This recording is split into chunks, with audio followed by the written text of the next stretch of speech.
Kiristoos nuuf tsoomeera waan ta'eef nuuf tsoomuun hin barbaachisu. Fayyineerra yoom kaleessa har'aoo hin fayyine jechuudha. Kiristoos nuuf fayyiseera. Maayirraa fayyineerra jira nuti jalqaba. Maayirraa fayyineerra jira. Har'a garuu Kiristoos maal godheera sanarraa nuuf fayyiseera. Nu fayyineerra eeyyasarraati. Kennaa sana guyyaan fudhadhu fayyeera jechuudha. Guyyaan sana immoo fayyee lakke. Ammas dabalee fudhachuu qaba kennaa sana. Kennaa kan jedhame sun eenyu fayyi? Kiristoos hin soo nyaanne? Nyaateera. Maal jechuudha? Kanaaf nyaanni nu barbaachisa. Hundaa iddoo baay'eetti nyaateera. Maaliif keessaa filatu?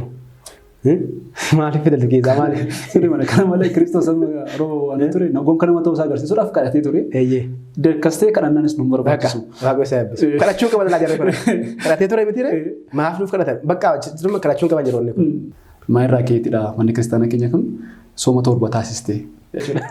Namoota baay'een illee dhageenan beeka. Jechuun seerri kiristaanichillee amantichillee baay'ee sirrii karaa sirriin barsiisa garuu seera baay'istu. Soomii baay'istu. Maal oom nyaannaa? Soomii gosa lamatu jira. Tokkoffaan soomii labsii, tokkoffaan soomii dhuunfaa kan jedhamu jira. Soomiin dhuunfaa bakka lamatti qoodama.